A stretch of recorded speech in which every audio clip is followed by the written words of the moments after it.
18th, 2013, about 3 p.m., and we're sitting with Mr. Jerry Monger. Did I say that correctly? Yeah. Thank you so much for being here. Well, my granddad was one of the original owners.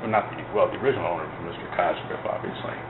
But he happened to be one of his own best customers in the bar, and consequently lost it. And my granddad and the Stoddard family, and there was a big trucking company. It was about 4 different people that went in and bought it. Oh, okay. All right. It was a joint venture then? Yeah, and it was in the 40s. Okay. They bought that. And my granddad was managing the Harbor Hotel over in Steamboat at the time, and then he left there to come over here and manage the Cosgriff. And he and my grandmother lived down there in one of the units for the whole time that they were there. I can't remember when we sold it. It was in the 70s. So they lived in a little apartment for like 30 years, and I was like, a little 1-bedroom outfit. It was pretty neat, but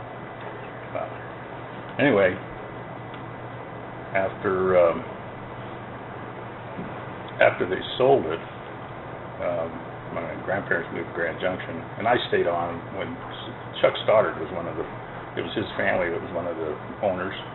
Well, the way the thing is structured, as I understand it, is when one of the owners passed away or died or wanted out of it or whatever, then whoever was left had the option of taking their portion, so that there wasn't like a stranger coming into the group, Right. And that's the way it happened. And when the whole thing, when my granddad sold out, the only 2 owners were him and the Stoddard family. Okay, so the Stoddard family,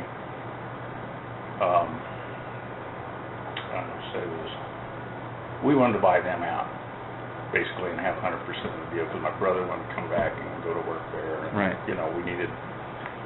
We needed control of the place, although they were silent partners. It was like we really needed to have, because there was some really big major things that needed to be done, like the roof or the heating system, and it didn't have AC, and there was just a ton of money that needed to be spent there. So we went to Stoddard's to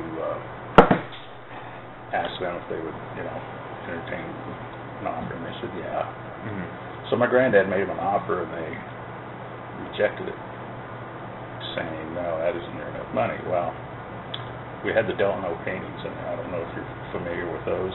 No. Well, there's one hanging over there in Dan's office, the big one with the mountain man on the raft. Oh, okay, yeah. Okay, we had a whole series of those, and they were probably, not at the time, but shortly thereafter, they were worth probably more than the property was. Oh, wow. Yeah. Anyway, my granddad made the offer, they rejected it. He said, well, give me a buy-sell agreement, you sell me your half or buy my half, whichever you want to do. So they made an offer, and it was a whole lot more than what we could come up with, knowing the money we had to put into it. So sold out to them. And it didn't work out very well for them, because they tried to run it for a short time, but he had no experience, and he ended up leasing it to an outfit in Arizona, out of Arizona, and they milked it for a while, and then they leased it to an outfit out of California. They came in and milked it for a while. Nobody put any money into it for years and years. Right. And finally, the outfit from California leased it to a fellow that was local here in Craig. Well, he'd been here for a long time anyway, and he tried to run it for a while, and it just couldn't pan out. There was just too much being done and not enough money coming in. So he sent it back to the Californians, they sent it back to the Arizonans, and they sent it back to Stoddard, and Stoddard closed it. That's the way it went. Wow. And what year did it close? I don't recall. I really don't. Okay. Dan could probably tell you. Okay. But I assume it was somewhere in the mid-'80s, I think. All right.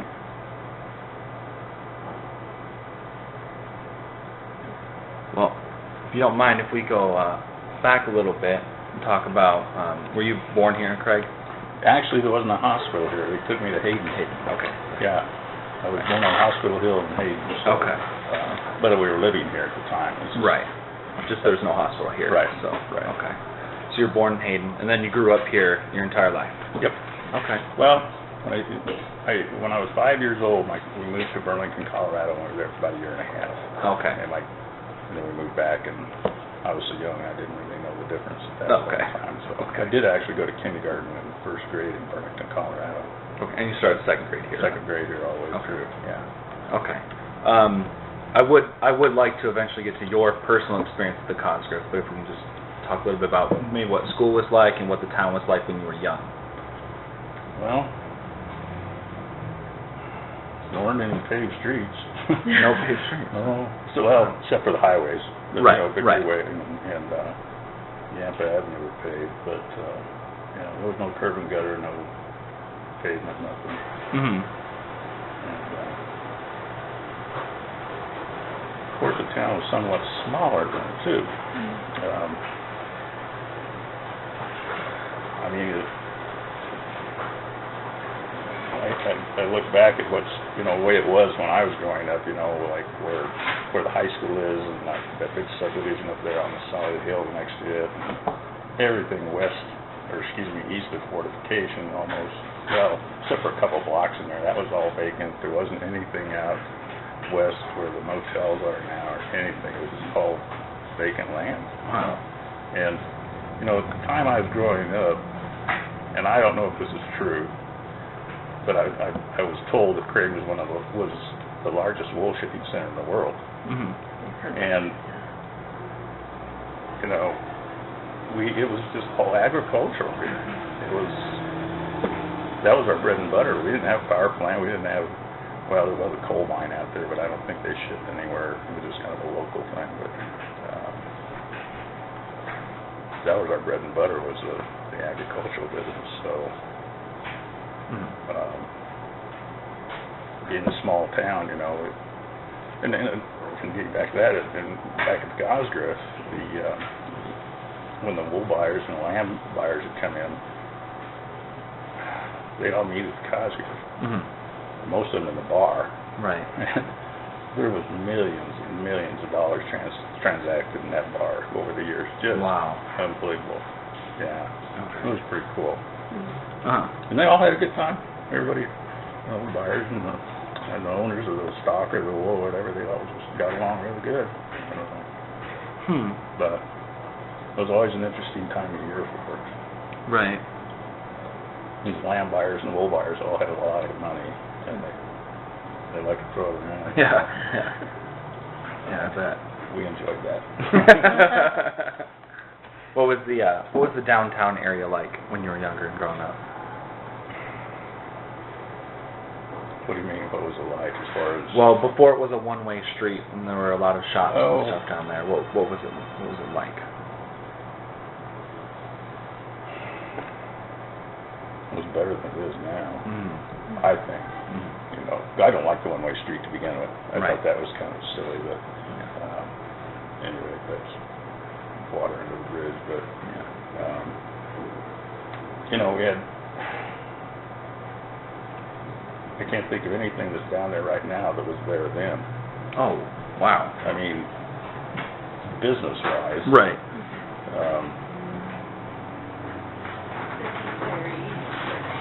No original businesses left. I don't think so. Wow. Well, no, the West Theater was there. The West Theater was there. Oh, okay. I think that's the only one I could think of that might still be in operation from back then. Right. But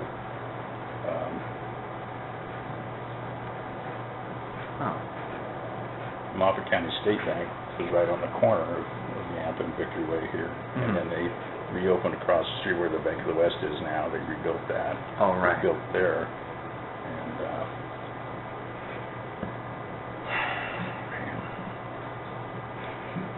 maybe Sally's Jewelry was here, or not Sally's, Kester's. Mm-hmm. Might have been here back then too.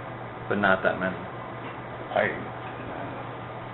wasn't really prepared for that question. That's all right. That's That's the all only right. two I can think of. That's all right. Yeah. Yeah. Well, I mean, if you can't think of more, I mean, they're obviously Yeah. fairly scarce then. Wait a minute. The Conoco.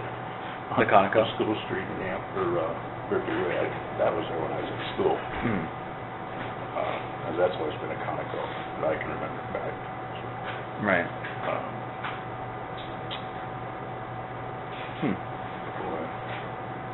So, what was your earliest memory of the Cosgriff? What do you remember about it early on? Well, the food, number one. Uh-huh. They have really excellent food. That was always a plus. Of course, we spent a lot of time down there even before I went to work because my grandparents lived there. Right. You know, and we just go down there and hang out. But of course, later on, when I got old enough, then they hired me on as a bellhop, and then I worked the desk and kitchen and then living or in the dining room, and I ended up managing the bar and just doing a whole host of different things there until they sold, obviously. Right. But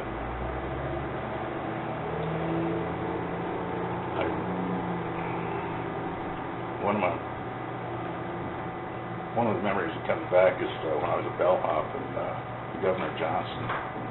Ed Johnson? Yeah, he came over and stayed. He called down for a bucket of ice or something. Anyway, I took it up to him, and there he was standing in his room with nothing on but his underwear. Yeah. Well, I just saw the governor in his underwear. Uh-huh. Wow. Yeah. He was a pretty neat guy. Huh. I liked him. And Jack Benny stopped in one day. But he didn't stay. He was just going through. I don't even know why he stopped, to be honest with you. I don't think they ate or anything, but Wow. he was quite a guy. Mm-hmm. He's a comedian, and kind of a comedian of the sorts, you know, and he just, if you ever saw him on TV, this is what he was in Yeah. person, you know. Really? Yeah, he was pretty neat. Did you meet him? Yeah. Yeah.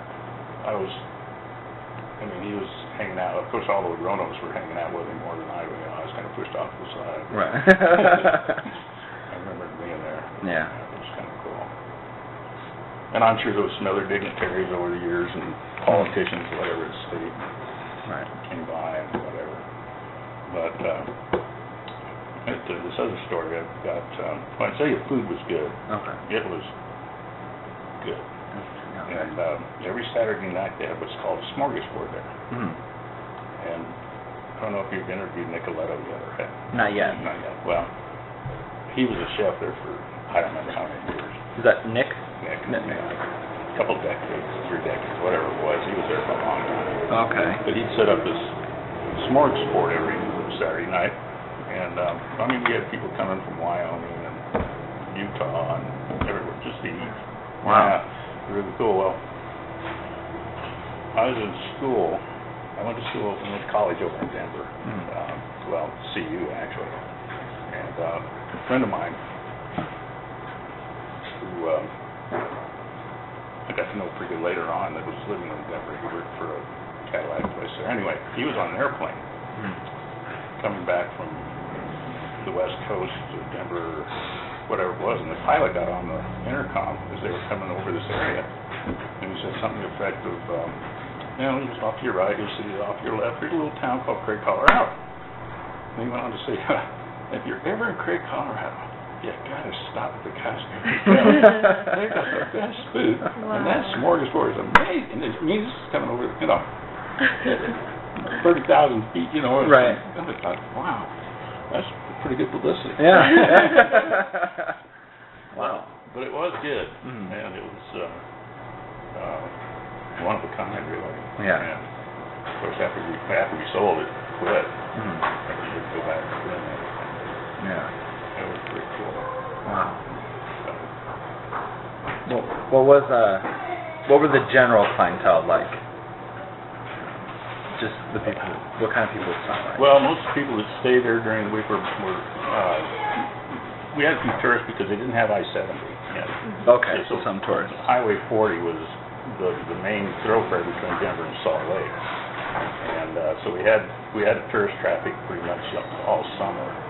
But we had a lot of salesmen come through too. Liquor salesmen and other salesmen, whatever, that just stayed there all the time, and they kind of kept us going through the winter because winter was pretty lean around here, right? Because we didn't have any tourists. Right. Because of course there wasn't much else going on in town. The ranchers and the farmers and whatever else. They're not selling cows or sheep or anything else at that time of year. So it was a little slim during the winter. But we had a lot of locals who would come in, of course, to eat and go to the bar. And we had a local group called the Poets Club.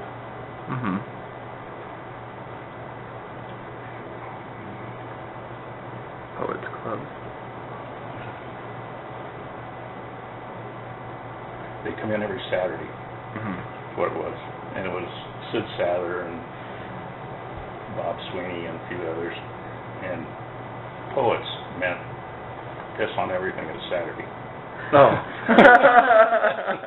That's what it stood for. And they come in Saturday afternoon to the Poets Club, and they'd sit in there and just get hammered,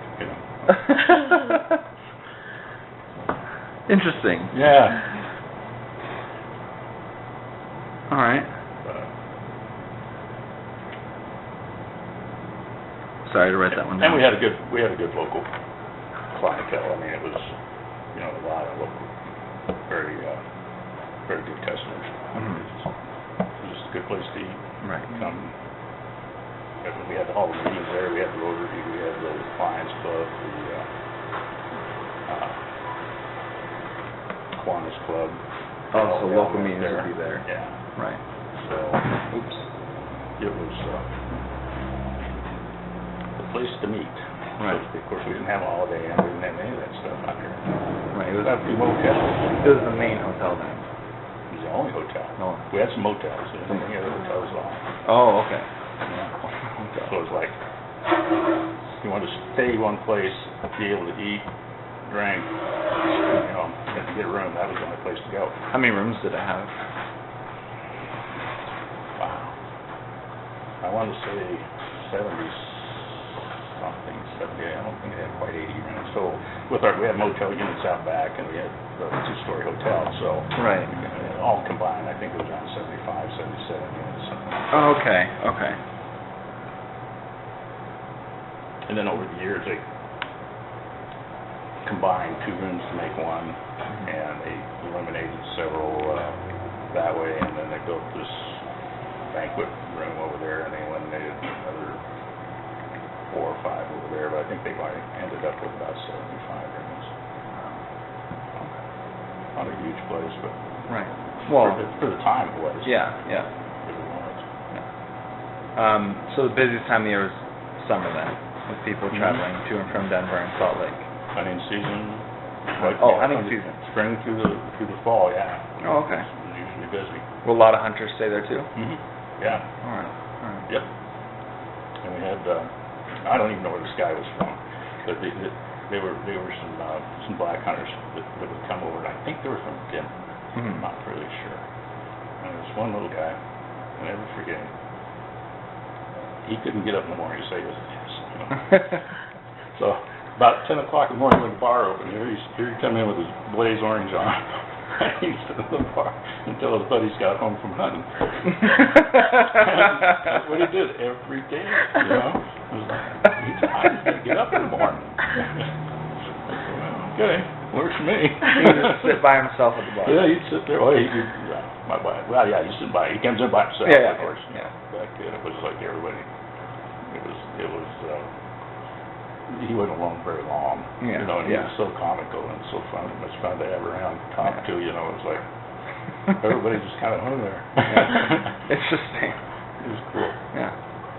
But hunting was big. Hunting was big. Yeah. Even then, I mean, And then back then, you could actually go out here and go hunting about anywhere you wanted to. You didn't have Right. to have permission. You could go buy a license over the counter and go hunting, you know. Right. In fact, you could go hunting, kill something, then come back and get a license if you had to. Yeah, yeah. You can't do that anymore. Right. You know? And all the private land, I don't remember anything ever being posted. We didn't have the guide and outfitters at all. None of them are here. You know, people just come out and they want to go somewhere, they just went. So that was better then too than it is now, as far as I'm concerned. Right. And back then, if you wanted to see a deer or an elk, it took some time. You couldn't find anything in town. I mean, I never saw a deer in town the whole time I was growing up here. Really? Not one. No deer. You know? And elk were really hard to find. I mean, and I used to live up here at these townhouses up here by East Elementary School, and that was probably about 20 years ago now. But there was an elk herd that would come into town and stay right over there in those old gravel pits between those townhouses and the cemetery there. Yeah. Well, there they elk right in town. And I was going, man, I just have to go beat the bushes to find these. Yeah. Here they are. They're everywhere. Yeah. Interesting. Yeah, but you know, the Game and Fish, I think, is responsible for a lot of that because they manage the herds so well. You know, they've grown and so forth. So, but having deer in town never happened. I still look out my window and I see them walking across the street, and people, I don't believe this. Big 4-point buck in the velvet sitting, you know, right on our, you know, the fence of our property between me and I live next to Dan. Right. And I don't believe it, you know. It's like, if I saw one of those, you know, you had to really hunt hard. Yeah, yeah. To find a 4-point buck somewhere. I saw 2 on the drive-in my first day here. Did you? Yep. In town? No, they're right outside, like right outside of Meeker. Yeah. But I didn't believe that there could have been that many, and those are the first 2 I saw. So just one and then another. But yeah, that's interesting. Right on the side of the road. Yep. Yeah. I've seen quite a few. So the Cosgriff was it was down here, down in Victoria. Yeah, it's right. It was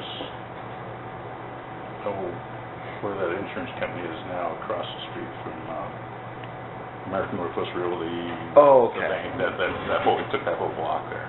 Right. So after the one-way street came in, how did that affect business? Well, I was gone. Oh, okay. At that point in time, and I don't think they could have recovered anyway. Like I said, there was so much that needed to be done to that place, and nobody put money into it. Okay. They ended up closing off a lot of the rooms because the roof was leaking so bad, and you know, it was just wasn't a good thing. Yeah. And it just got to the point where you know nobody would hardly stay there. Right. And if they did, you know, you had to really give them a deal because you could go out here and stay at a nice place, you know, the Holiday Inn or whatever. So just couldn't recover. So what did you do after the hotel? I got a real estate license. Oh, okay. And I moved to Grand Junction for just a very short period of time, and then I moved back to Craig. And when I say short time, it was less than a year. It was like 6 months or something, and I was back up here. I opened a company here for a guy that had a Western land and livestock company or something like that. He was out of Vail. And I opened up a company for him, and then he kind of went south, so to speak. So I left him. I went to work for Flanagan Realty. They're gone now. And I left Flanagan Realty, opened my own company. Brass Key Realty. Oh, right. That's the building where Victoria. Yeah. Me and another fellow opened that, and then I left there during the last bust and went on the road selling for a friend of mine that has a Craig Electric motor out here north of town. And I was on the road for a couple of years, and then I came back and went to work for American Northwest Realty for a short time, and then I opened up well, I didn't open up, I bought All-Star Realty, Oh, okay. and I sold it about 3 years ago to Remax, and then they closed it, and they just wanted the inventory, my listings and some other stuff, I got all that, so. And I worked for them for about a year after they bought me out, and then I had some medical issues, so I had to leave and haven't been back to work since. Okay. So what did the real estate industry in Craig look like Well, over the years?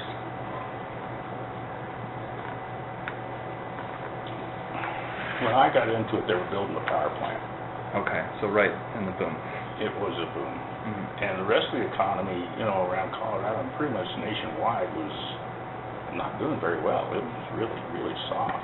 But we had this, false thing out here called the power plant that was dumping all this money into town, every payday, and things were good, but when the power plant kind of started gearing down, phasing out, the most, the people were leaving, and then wasn't anybody else coming in, and we had an issue with, property values going down and down and down and down and down, and Right. it got pretty scary there for a while. But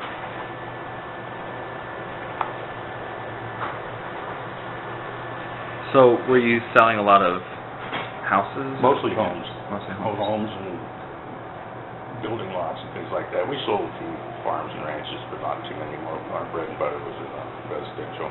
Right. Were you part of the Shadow Mountain growth out there, the selling property out there at all, or was that just something else?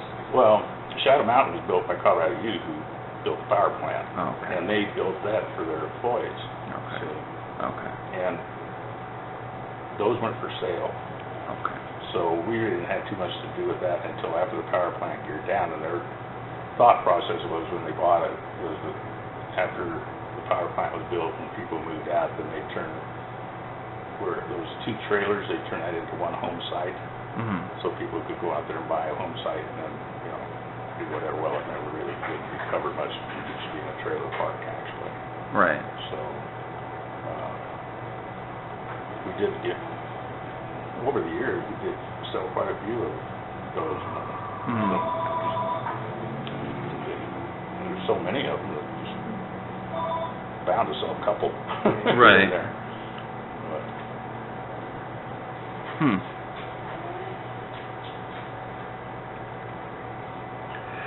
And how long was the growth in real estate sustained? Just through the boom?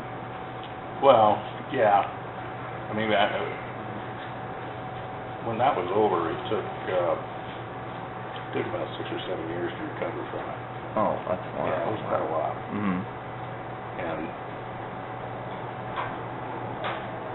then property values started coming up. Of course, we ended up with some of the big mines, and Empire Energy was big back then. Which is closed down now, but Colorado got geared up, and 20 Mile geared up.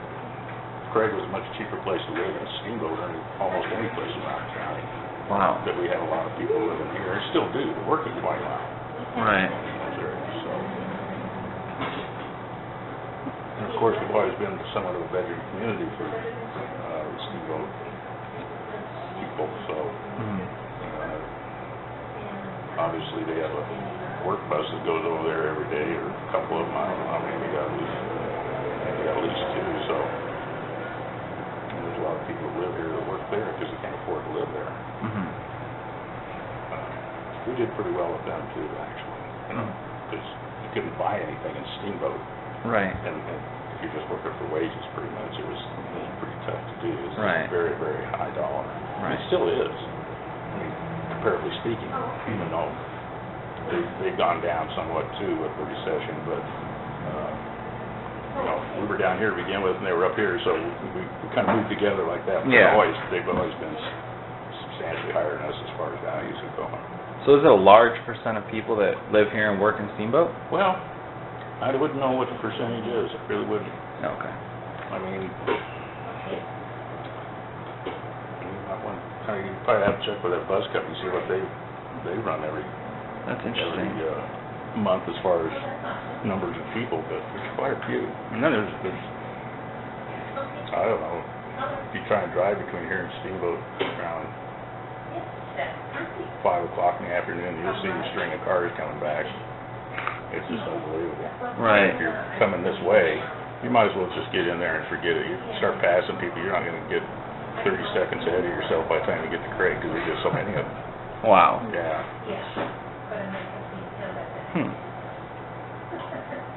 Working. I hadn't heard that before, so that's really interesting. And that's really different. Yeah. The Steamboat's grown substantially, over the years too. I mean, Right. they didn't even have the big ski hill there when I was growing up. Mhm. Have you been over there? Yeah. Yeah, we've been over there. They got the little ski hill in town, Mhm. where big ski jumps are. Have you seen that one? Yeah. Okay, that's House and Hill. And that was there when I was growing up. Okay. In fact, we had a passenger train that went from Craig to Denver and back to Craig every day. Oh. And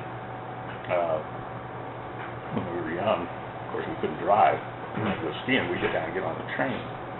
And they'd drop us off, of course, at the depot there in Steamboat, which was really, really close to the ski area. And we'd ski all day, and then in the afternoon, when the train came back, we'd ski down to the depot, and Right. we'd come back on the train. That's great. It was cool. Yeah. It was really neat. That was really neat. Of course, and I don't remember when they discontinued that passenger train, but it wasn't. It was a long time ago. Really? When they discontinued it, yeah. Yeah, I didn't know they have that either. Yeah. That was pretty cool. What else did you do for recreation? Just to relax, whatever. Well, we had some horses. I used to do quite a bit of riding. Oh, okay. Of course, we always had the swimming pool over here if we went to swim. Of course, a lot of the time we went to the river to go swimming when we were young. But I worked a lot, particularly in the summers. Mhm. And even in the spring or the fall, even after I started school, I ended up working quite a bit where I really didn't get into doing very many sports or anything because it was just kind of too difficult to manage the schedule there. So. Right. And skiing in the winter, didn't even know what a snowmobile was back then. But wasn't a lot to do around here. Mhm. Make your own fun, Yeah. Did you ever drag Maine? Oh yeah. A lot of people mention yeah. that. Gas was, 25 cents a gallon. you could fill up your car with $2. And, Yeah. That was pretty good. We've heard that there were a lot of gas stations all up in, just from the way it's been described to us, I would say an abnormal amount of gas stations because this was the main thoroughfare before 70 and 80 came in. Mm-hmm. Do you remember anything about that? Well, yeah, I remember where they all were.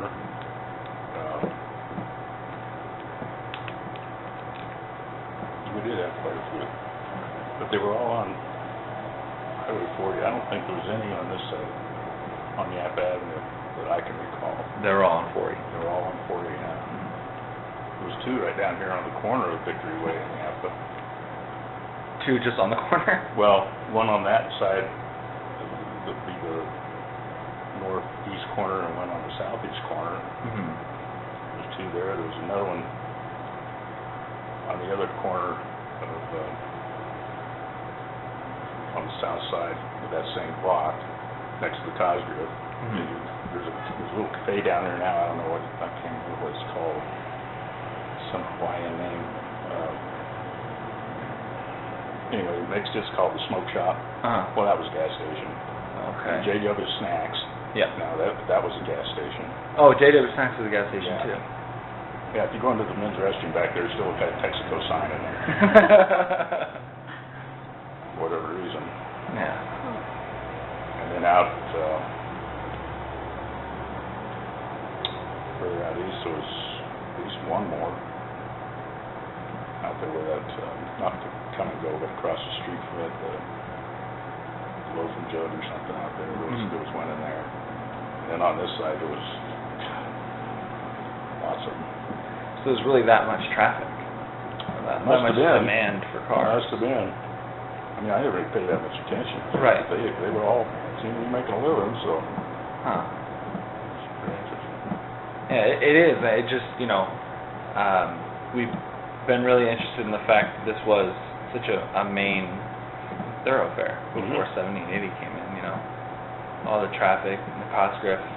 Yeah, and other than Steamboat, Craig was, if you're going to make a trip from, like I say, Salt Lake to Denver, this was the place to stop. Yeah, this is it. Yeah, I mean, you stop at Dinosaur or, go over to Kremling or something. I mean, this was just the nicest place to be. Right.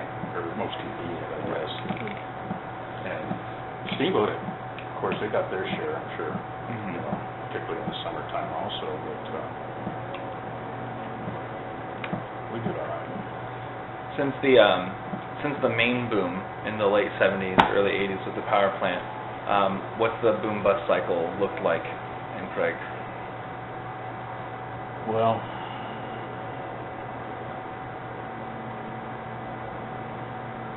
I don't know if I can really talk to that or not, because, that's the only one I've ever experienced.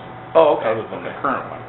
Okay. And I'm not employed now, so it's like, I see what you're saying. it's not really, Yeah, no.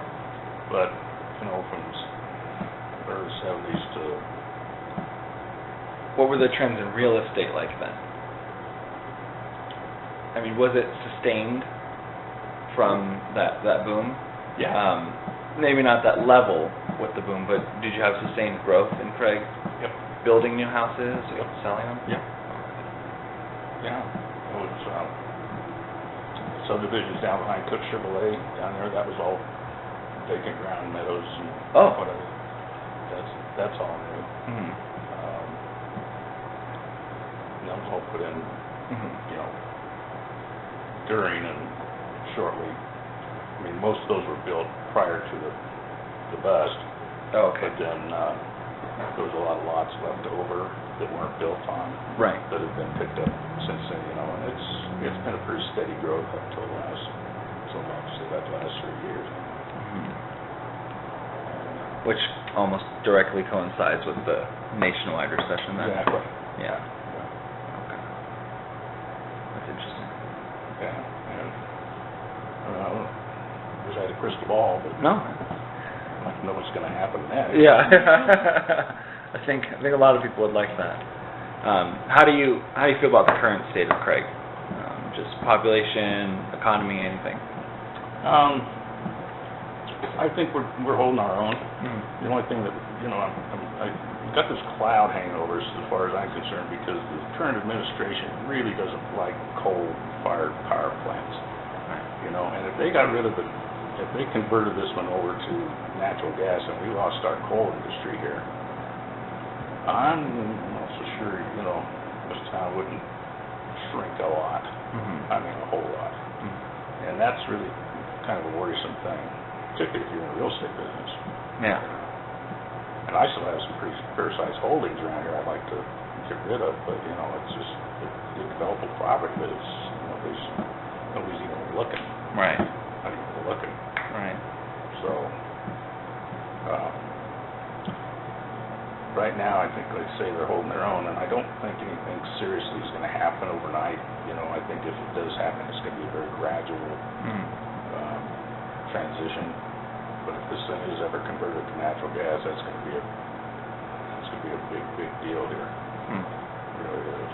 Right. Of course, we got the Hayden station too. If they convert it, it's going to put a lot of people out of work. Yeah. A lot of people. A lot of people moving. Oh, well, you can only absorb so many. Mm-hmm. I mean, what are you going to do? Because a lot of people here, in business that are here now, rely on that industry right now to just make a living. Right. We've got a lot of mechanical people mines and supply the, you know, the fuel, the repair parts, and everything for those people. It's millions of dollars a year. Those people have budgets for that sort of thing. That goes away. That'll hurt if it happens. Yeah. But Yeah. like I say, nobody knows. But it's like this cloud. You just can't. I mean, I'd hate like that. Doing a subdivision right now because there isn't anybody really looking to build a lot of tract homes here because they can't get rid of them. Right. It's you can buy one for less money than it costs you to build one, you know, pretty much. Right. And when that's real prominent, it's hard for builders to come in and buy something. Now there are some people doing some custom homes, you know, but if you just wanted to go out and build some 3-bedroom, bath and a half starter homes, or, you know, whatever, No one would do that here. you can't. It's just not gonna make any money. Yeah. I think we've seen one house down the street for sale. It's been here. Just one. Really? Yeah. No other properties seem to be for sale. Hold on. Well, you want to buy some? No. I've got a couple of bills throw at you. Yeah. Real estate. Yeah. That's interesting. Yeah, it seems like the general consensus is that it's slowed down a little bit, and there is a lot of concern over that. Yeah. You know, power plant and everything leaving. All the jobs. Well, the power plant, I don't think will ever leave. You know, and it will always generate a pretty good, you know, cash flow through town. But you know, the mines,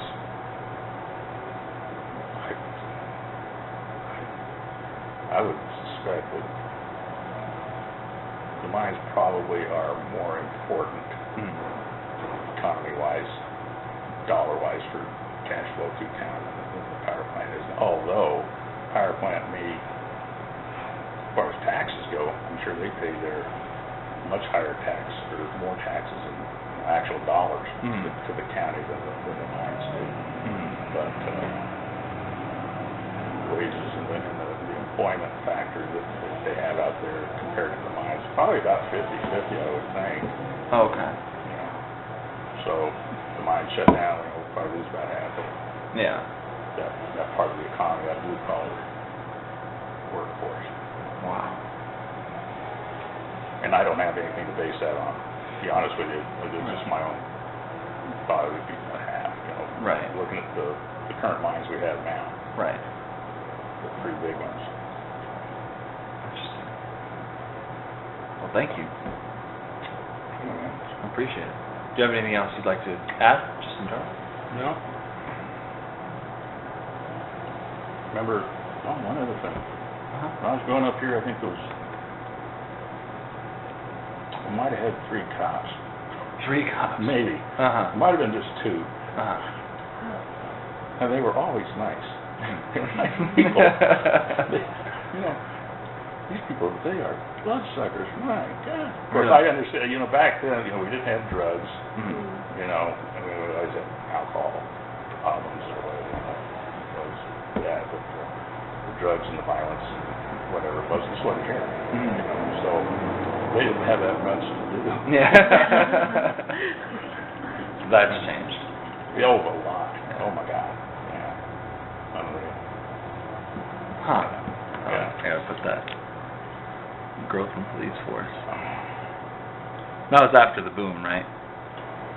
Or during? Yeah, before and during, actually. I mean, it's just grown exponentially over the years. It's just bigger and bigger and bigger and bigger and bigger. I suppose it's necessary. Yeah. Interesting. Thank you very much. My pleasure. Yeah.